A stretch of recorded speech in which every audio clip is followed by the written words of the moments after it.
My name is Jeff. I'm 44 years old. I survived sepsis and septic shock about 2 years ago. I'm active duty Coast Guard, and we were transferring to a new unit, my family, which is my wife and son and daughter. And being that is an extraordinarily difficult and busy time, I was not really paying much attention to the sort of low-grade sickness that I was feeling. When we got to our new home, my daughter, we took her right to the ER actually because she got diagnosed. She had RSV. My wife had influenza. So during this very busy time, I was just powering through, feeling sick and getting stuff done and moved and unpacked and so forth. That was the priority, and not that I was feeling sick. So maybe 10 days after we moved here, we were out to dinner and everything was fine.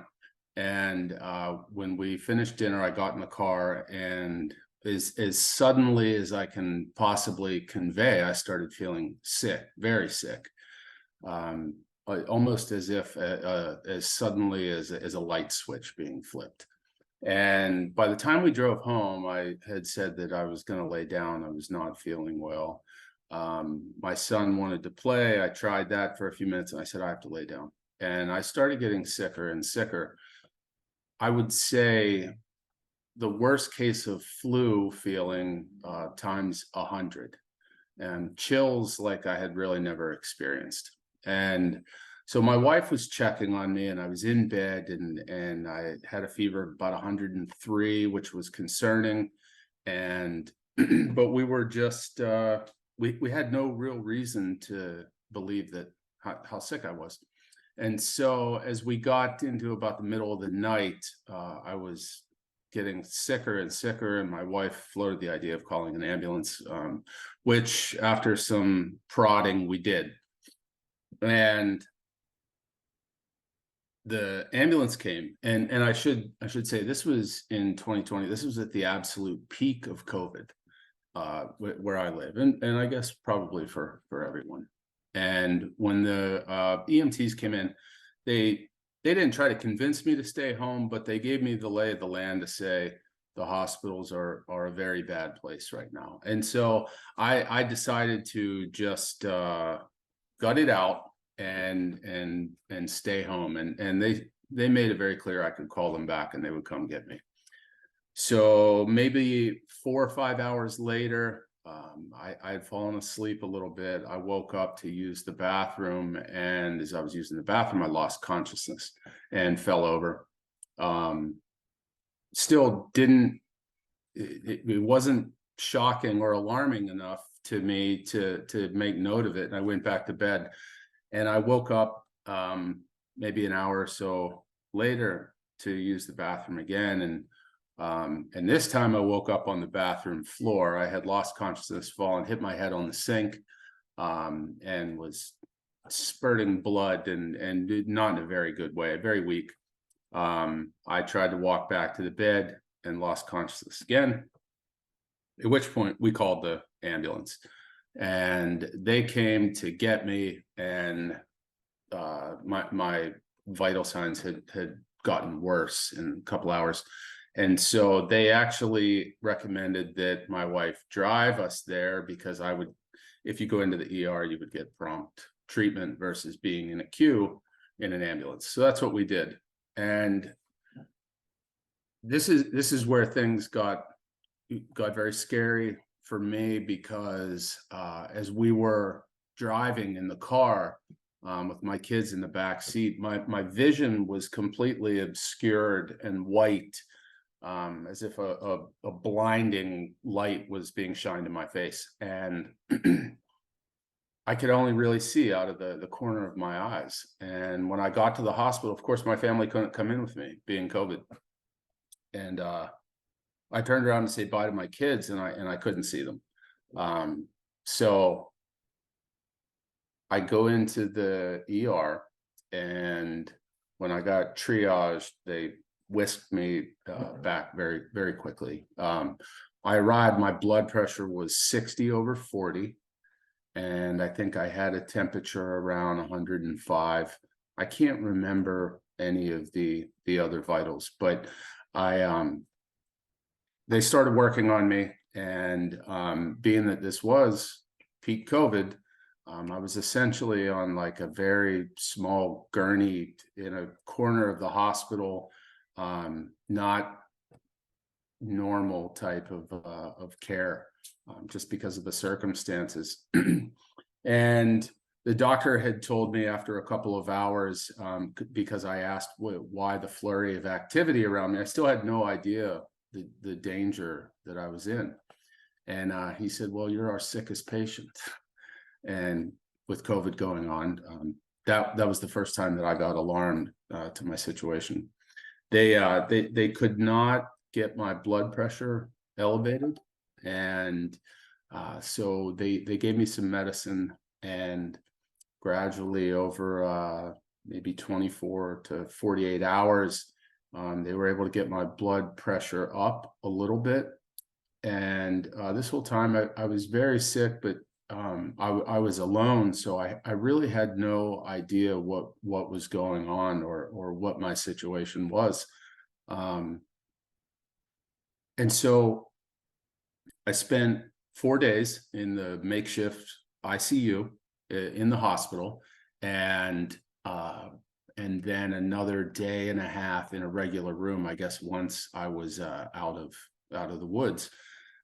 They told me afterwards that I was septic and in septic shock when I arrived, and quote, in chest compression territory.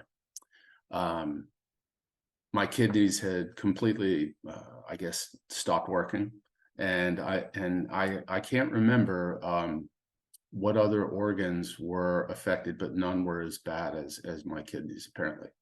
So I was discharged after 5 days and came back home. And the reason, the doctor told me that the reason that I survived and that I was able to have a relatively short stay in the hospital was due to being fit and healthy with no comorbidities when I came in. And it allowed me to recover physically, luckily, quicker than a lot of people. So when I was discharged, I came home, and I stayed home from work for a month and a half, because I was still very weak and was just not myself. I'd lost a little weight also, but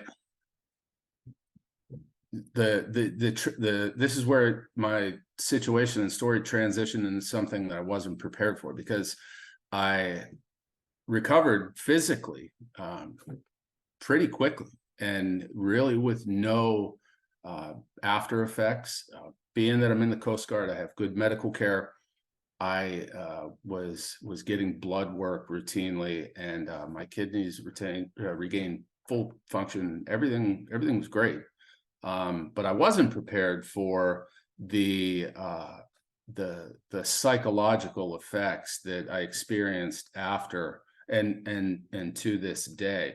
Essentially, while I recovered physically and there was no outward appearance of anything ever having been wrong with me, I dealt and do deal, although better now, with like a hyper awareness of illness and of being sick, and panic attacks and so forth, although fortunately infrequent, but sort of a hyper cognizance of my own health. And it's very difficult for me to this day to catch a cold or feel chilled without wondering if it is happening again.